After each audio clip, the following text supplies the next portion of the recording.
శ్రీమాత్రే నమ. జయ గురు దత్తాత్రేయ నమ. ఈ వీడియోలో మనం ధనుస్సు రాశి వారికి శ్రీ పరాభవ నామ సంవత్సరంలో తొందరగా వివాహం జరగాలంటే ఏ సమయం అనుకూలిస్తుంది, ఏ గ్రహాలని పరిహారం చేసుకుంటే వివాహపరంగా ఉన్నటువంటి సమస్యలు పరిష్కారం అవుతాయన్నది ఈ వీడియోలో పరిశీలిద్దాం. ఒక జాతకుడికి ధనుసు రాశి వారికి అనుకుంటాం తొందరగా వివాహం జరగాలంటే సాధారణంగా గోచారీత్యా గురువు యొక్క స్థితి అనుకూలంగా ఉండాలి. ప్రస్తుతం గురువు ఈ రాశి వారికి సప్తమ స్థానంలో సంచరిస్తున్నాడు. అంటే మనకి ధనుసు రాశి ధనుసు లగ్నం వారికి మే 31 లోపు వివాహానికి చాలా అనుకూలంగా ఉంటుంది. అది దాటితే మళ్ళా అక్టోబర్ 31 నుంచి జనవరి 24 మధ్యన ఆ సమయం కూడా జాతకుడికి అనుకూలించే అవకాశం ఉంటుంది. ప్రధానంగా మరి ప్రస్తుతం జరుగుతున్నటువంటి దశ కూడా గమనించవలసి ఉంటుంది. దశానాథుడు బలంగా లేకపోయినా పాపగ్రహాలతో కలిసిన వివాహం అన్నది జరగడం కష్టం అవుతుంది. అందుకని ప్రస్తుతం ధనుసు రాశి వారి గురుబలం ఎలా ఉంది, మరి దశ ఏ విధంగా ఉందని పరిశీలించవలసి ఉంటుంది. మరి ప్రస్తుతం ఈ ధనుసు రాశి వారికి మూల, పూర్వాషాఢ, ఉత్తరాషాఢ. మూల నక్షత్రంలో జన్మించిన వారికి కేతు మహాదశ బాల్యంలో 7వ సంవత్సరం దాకా ఉంటుంది. అంటే పాదాన్ని బట్టి మారుతుంటుంది. శుక్ర మహాదశ 20 సంవత్సరాలు.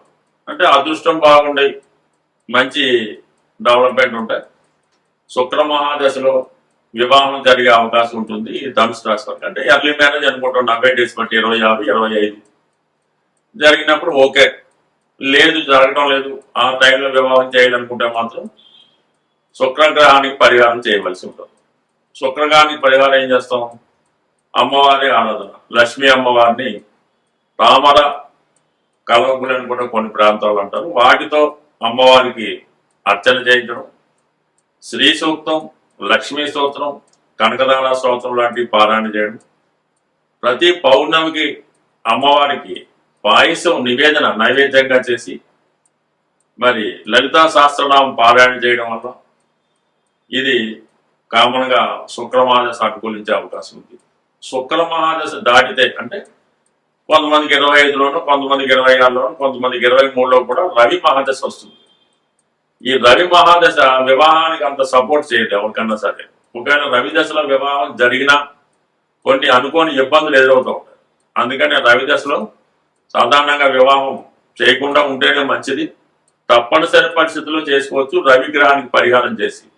అంటే ఎవరైతే రవి మహాదశ జరుగుతుంది ధనుసు రాశి ధనుసు లగ్నం వారికి, వారు రవిగ్రహ పరిహారం నిమిత్తం సూర్య భగవానికి పరిహారం అంటే ఆదివారం నియమంగా ఉండడం, రోజు సూర్య నమస్కారం చేసుకోవడం, ఆదిత్య ఉదయం పారాయణం, ఒకసారి గోశాలను దర్శించి గోశాలలో ఒక 10 కిలోల గోధుమలు గోశాలలో డొనేట్ చేయవలసి ఉంటుంది. ఒకసారి పౌర్ణమి రోజు లేదా ఏకాదశి రోజు మీ యొక్క తారాబలం చూసుకొని సత్యనారాయణ స్వామి వారి వ్రతం ఆచరించవలసి ఉంటుంది. ఈ విధంగా చేసుకోవడం వల్ల కంప్లీట్గా మీకు ఈ రవి యొక్క అనుగ్రహంతో రవి దశలో వివాహం జరుగుతుంది. జరిగినా కూడా పెద్ద ఇబ్బంది లేకుండా ఉండే అవకాశం ఉంది. దాని తర్వాత వస్తే చంద్రమహాదశ మాత్రం 100% వివాహానికి అనుకూలం. అంటే ఇమీడియట్గా చంద్రుడే వివాహం చేస్తాడు, లేదా కుజుడు కూడా చేయొచ్చు. అందువల్ల మరి రవి దశలో ఉన్న వాళ్ళు ఈ విధంగా పరిహారం చేసుకోవడం కానీ చంద్రదశ వచ్చేదాకా ఎదురు చూడటం కానీ చేసుకుంటే మంచిది. ఇవి అనుకూలించినా కూడా జన్మజాతకం కూడా పరిశీలించాలి. జన్మజాతకంలో ఉన్నటువంటి స్థితి అంటే సప్తమైనటువంటి మిథునంలో ఎటువంటి గ్రహాలు ఉన్నాయి. లగ్నాధిపతిగా ఉన్నటువంటి గురువు సప్తమైన మిథున రాశిలో ఉన్న, మిథున రాశి అధిపతి అయినటువంటి బుధుడు ధనుసు రాశిలో ఉన్న, అది మరి సాధారణంగా 2 వివాహాలు జరిగే అవకాశం ఉందని శాస్త్రం చెప్తారు. ఇప్పుడు మొదటి వివాహానికి అనుకోవట్లేదు, రెండో వివాహం గురించి ఆలోచించక్కర్లేదు. అందువల్ల దాని గురించి పెద్ద భయపడక్కర్లేదు. సప్తమ స్థానంలో శుభగ్రహాలను తొందరగా ఇలాంటి బుధుడు కానీ శుక్రుడు కానీ ఉంటే, చంద్రుడు ఉన్నా సరే వివాహం తొందరగా జరుగుతుంది. శని రాహు కేతువు ఈవెన్ గురువు ఉన్న కొన్ని సందర్భాల్లో ఆలస్య వివాహం చేస్తూ ఉంటాడు. కాబట్టి అదే సప్తమ భావంలో ఉన్నటువంటి గురువు పైన ఏదైనా ఒక పాపగ్రహ దృష్టి ఉందా, లేదంటే సప్తమ భావం 2 పాపగ్రహాల మధ్య పడి ఉందా, లేదంటే గురువు 2 పాపగ్రహాల మధ్య పడి ఉన్నాడా, లేదంటే బుధుడు 2 పాపగ్రహాల మధ్య పడి ఉన్నాడా, అనేక విధాలుగా ఇది చెప్తాడు. ప్రధానంగా శుక్రుడు శనితో కలిసి ఎంత దగ్గరగా ఉన్నా అంత లేట్ అవుతుంది. రాహువుతో కలిస్తే వివాహం స్ట్రగుల్ పడతా ఉంటారు. రవి శుక్రుడు కలిసి కంబస్ట్ అయినా వివాహం ఆలస్యం అవుతూ ఉంటుంది. ఇవన్నీ జాతక చక్రంలో ఉన్న పరిశీలించి ఏ గ్రహం వల్ల వివాహం ఆలస్యం అవుతుందో తెలుసుకొని ఆ గ్రహానికి పరిహారం చేసుకుంటే తొందరగా వివాహం జరుగుతుంది. బట్ ఏదైనా ధనుసు రాశి వారికి వివాహం ద్వారా ఒక మంచి చలాకి అందమైనటువంటి తెలివైనటువంటి భార్య రావడం జరుగుతుంది. వివాహం తర్వాత జాతకుడు జీవితంలో చాలా అభివృద్ధి చెందడం జరుగుతూ ఉంటుంది. స్వస్తి. శ్రీమాత్రే నమః. జయ గురు దత్తాత్రేయ నమః.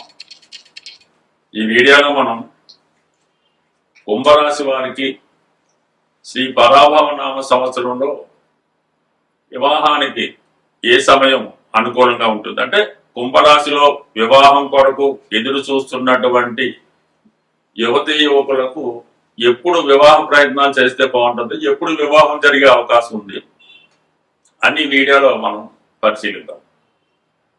కుంభరాశి వారికి ప్రస్తుతం రాశి అందే రాహుగ్రహ సంచారం వల్ల, కుటుంబ స్థానంలో శని సంచారం వల్ల చాలా వరకు వివాహ ప్రయత్నాలు ముందుకు వెళ్ళకపోవడం, దానికి ఆర్థిక పరిస్థితుల కారణం కావచ్చు.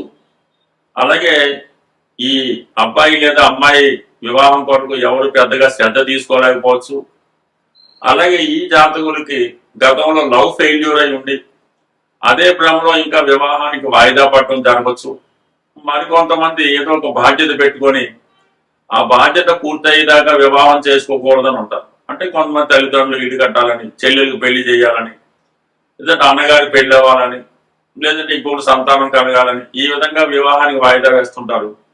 అందువల్ల ఈ కుంభరాశి వారికి మరి తొందరగా వివాహం కావాలంటే ఈ అబ్బాయి యొక్క తల్లిదండ్రులే శ్రద్ధ పెట్టి ఏదో ఒక మంచి సంబంధం చూసి దగ్గరుండి వివాహం జరిపిస్తే తప్ప అంత తొందరగా అయ్యే అవకాశం ఉంటుంది. ఆలస్య వివాహం జరిగే రాశులు లేదా లగ్నాలు కుంభలగ్నం, కుంభరాశి ఒకటి.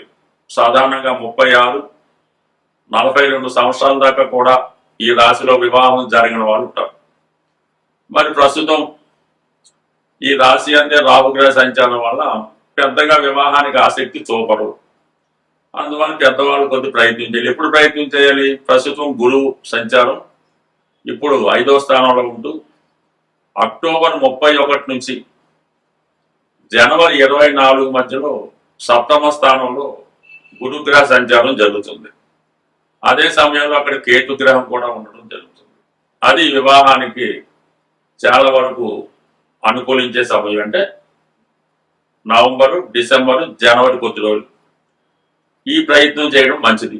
అయితే డిసెంబర్ 25వ తారీఖున ఈ కేతు గ్రహం రాశి మారుతూ 7వ రాశి నుంచి 6వ రాశిలోకి మారడం, మరి రాహు కూడా మారడం వల్ల అప్పుడు ఏంటంటే ఎప్పుడైతే కుంభరాశి నుంచి రాహు మకరంలోకి 12వ స్థానంలోకి వస్తాడో ఆటోమేటిక్గా అప్పుడు వివాహానికి అనుకూలత ఏర్పడుతుంది. కాబట్టి ఈ కుంభరాశి వారికి వివాహం అనేది ఎక్కువగా మరి 3 నెలల్లో నవంబర్, డిసెంబర్, జనవరి నెలలో జరిగే అవకాశం ఉన్నది.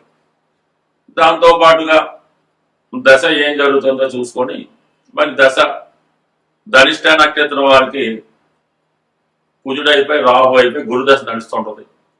గురుదశలో గురువు బలహీనంగా ఉంటే గురుగ్రహానికి పరిహారం చేయాలి.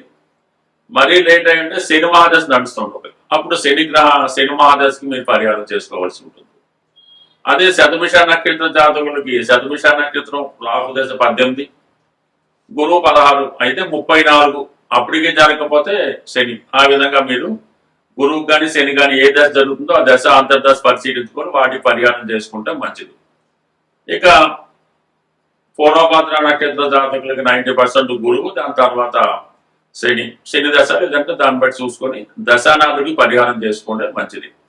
ఇక ఇవన్నీ కూడా జరిగినా కూడా వివాహం ఆలస్యం అవుతుంది, కుదరటం లేదంటే అప్పుడు మీ జన్మ రాశి జన్మచక్రాన్ని పరిశీలించాలి.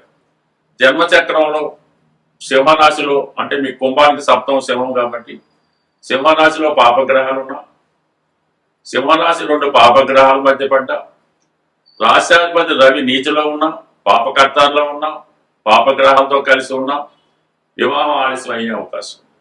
అందువల్ల సాధారణంగా మన జాతకం పరిశీలించి ఏ గ్రహం సప్తమ భావాన్ని పాడు చేస్తుందో, సప్తమాధిపతిని పాడు చేస్తుందో ఆ గ్రహానికి పరిహారం చేయించుకోవాల్సి ఉంటుంది. అలాగే నవాంశ, ఇంపార్టెంట్ వివాహం నవాంశ. నవాంశ ఎంత శుభగ్రహంగా ఎంత బలంగా ఉంటే అంత తొందరగా వివాహం అవుతుంది. వివాహం తర్వాత జీవితం కూడా అభివృద్ధి అవుతూ ఉంటుంది. నవాంశ లగ్నం అందు పాపగ్రహాలు ఉంటే జాతకుడు వివాహం మీద ఆసక్తి చూపడం.